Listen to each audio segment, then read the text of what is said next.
बिस्मिल्लाहिर्रहमानिर्रहीम। अस्सलाम वालेकुम। आप सबको मेरे और टीम नियर पेयर की तरफ से रमज़ान मुबारक।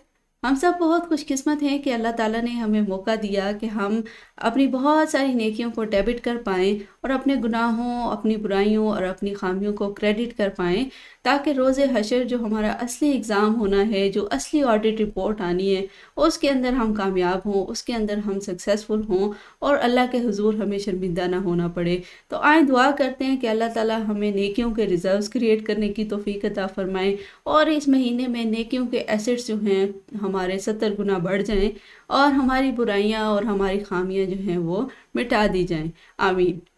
बहुत सारे स्टूडेंट्स ने ये वाले क्वेश्चंस पूछे होते हैं कि रमज़ान में स्टडी स्केड्यूल किस तरह बनाया जाए, स्टडी रूटीन किस तरह होनी चाहिए, कब पढ़ा जाए, कब ना पढ़ा जाए, इबादत कितनी करें, पढ़ाई कितनी करें, किस तरह से मैनेज करें। तो ये चीज़ें मैं पर्सनल ओपिनियन से आपके साथ एड्रेस कर रही हूँ। ये कोई पत्थर पे लकीर नहीं है, आपकी ओपिनियन डिफरेंट हो सकती है इससे।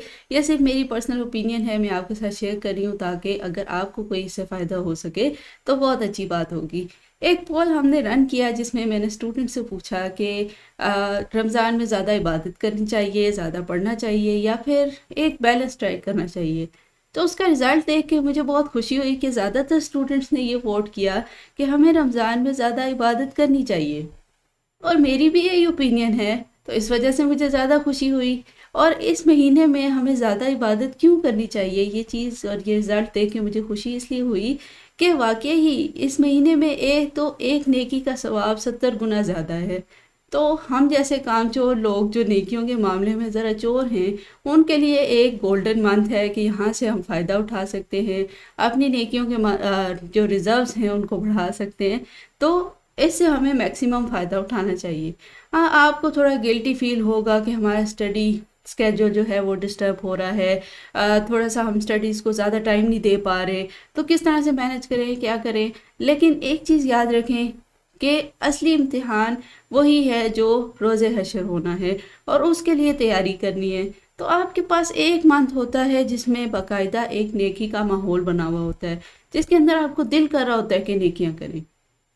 एक तो ये रीज़न है कि ओवरऑल माहौल देख के, ओवरऑल जो इन्वायरमेंट देख के आपको दिल करता है आप नेकियों की अमाउंट को या नेकियों की जो तादाद है उसे बढ़ा देते हैं।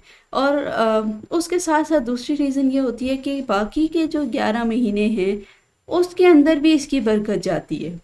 जब आप इस महीने में लेट्स से नमाज़ें भी पढ़ें, फ़र्ज़ नमाज़ें पढ़ें, नफली इबादत भी करें, आप कुरान पाक भी पढ़ रहे हैं, आप लोग और ज़िक्र अज़कार भी कर रहे हैं, आप रोज़ा भी रख रहे हैं, तो वो एक एक्सरसाइज हो जाती है आपकी 30 डेज़ के लिए। और उसकी बरकत से ये होता है कि एटलीस्ट अगले 11 महीने थोड़ी थोड़ी थोड़ी कमी भी होती जाए तो फ़र्ज़ नमाज़ें ज़रूर रह जाती हैं हमारे पास। और हम लोगों को इस महीने में इतनी ज़्यादा इबादत करनी चाहिए कि हमारी इतनी एक्सरसाइज हो जाए कि हम लोग बाद में जब अपनी नमाज कज़ा कर रहे हों तो हमें गिल्टी फील हो, हमें ये एहसास हो कि वाकई ही हमने कोई चीज़ मिस कर दी है। और ये चीज़ तभी होती है जब आप किसी चीज़ को एक हैबिट बना लेते हैं। और 30 डेज़ बहुत ज़्यादा होते हैं किसी हैबिट को डेवलप करने के लिए। तो इस महीने को यूटिलाइज़ करें, अपने बेनिफिट के लिए यूटिलाइज़ करें। ये हम जैसे लोगों के लिए शायद अल्लाह ताला ने महीना बनाया है कि स्पेसिफिकली एक इन्वायरमेंट क्रिएट हो जिसमें नेकियां करते हुए भी आपको शर्म जो आ रही होती है बाकी साल में वो भी ना आ रही हो, और आप एक एक्सरसाइज कर रहे हों और उस एक्सरसाइज को आप बाकी के 11 महीनों में अपने अपने लिए यूज़ कर रहे हों, अपने बेनिफिट के लिए यूज़ कर रहे हों।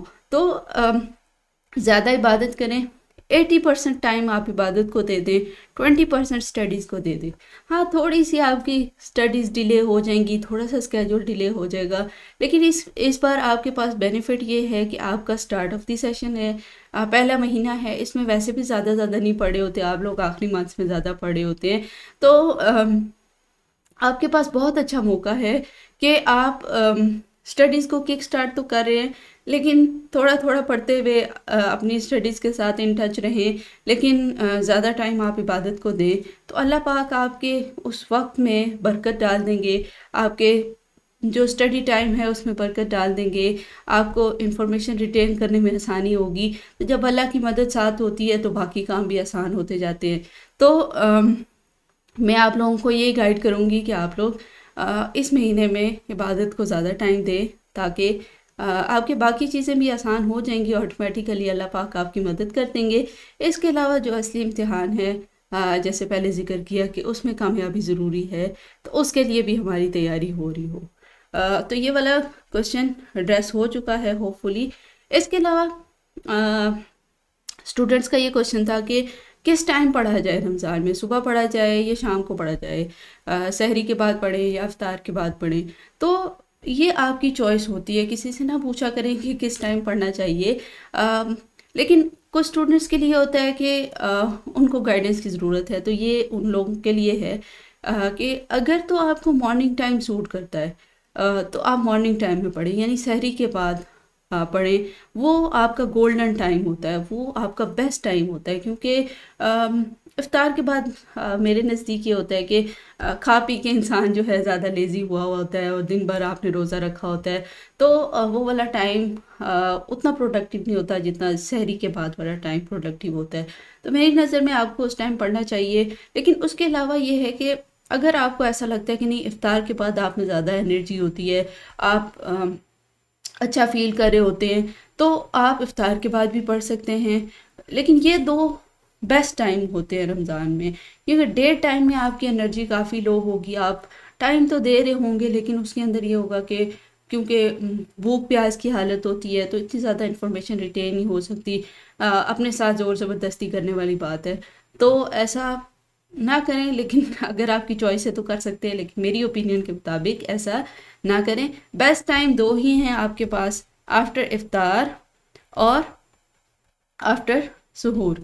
अगर आपको लगता है कि सहरी के बाद आप ज़्यादा अच्छा परफॉर्म करते हैं, ज़्यादा अच्छी इन्फॉर्मेशन रिटेन कर सकते हैं, तो ये दी बेस्ट टाइम है। लेकिन अगर आपको लगता है कि नहीं, सहरी के बाद नींद आई भी होती है, रात भर जागते रहते हैं, तो फिर आप क्या कर सकते हैं, आप इफ्तार के बाद पढ़ सकते हैं। तो ये दो टाइम बेस्ट हैं, लेकिन याद रखें कि बहुत ज़्यादा स्ट्रेस नहीं लेना आपने इस महीने के अंदर। आगे आपके पास टाइम होगा, ईद भी ख़त्म हो जाएगी, रमज़ान भी ख़त्म हो जाएगा। ये बरकत वाला महीना थोड़े टाइम के लिए आता है, लिमिटेड टाइम के लिए आता है, तो आप इससे ज़्यादा से ज़्यादा बेनिफिट उठाएं और स्टडीज़ को भी ज़रूर टाइम दें। ऐसा नहीं है कि बिल्कुल पढ़े ही ना, अपनी स्टडीज़ के साथ इन टच रहें, लेकिन एज आई ऑलरेडी सेड के नेकियों पे ज़्यादा जोर दें, ताकि जब ईद आए तो आप खुशियाँ मना सकें और आपको बाकायदा खुशी हो कि हाँ, हमने रमज़ान में नेकियों पे काम किया, नेकियां जमा की, और उसकी वजह से आपको ईद पे खुशी भी हो और एक अल्लाह ताला ने जो मौका दिया है आप उससे फ़ायदा उठा सकें। सो आई होप कि ये छोटा सा सेशन आपके लिए हेल्पफुल होगा और इससे आप कुछ फ़ायदा उठाएंगे। तो अपनी दुआओं में हमें भी ज़रूर याद रखें, मुझे भी याद रखें, और अपने लिए भी दुआ करें कि अल्लाह ताला आपके लिए इस जर्नी को आसान बना दे। इंशाल्लाह अल्लाह will make it easier for all of us. I will see you in the next video. Allah Hafiz.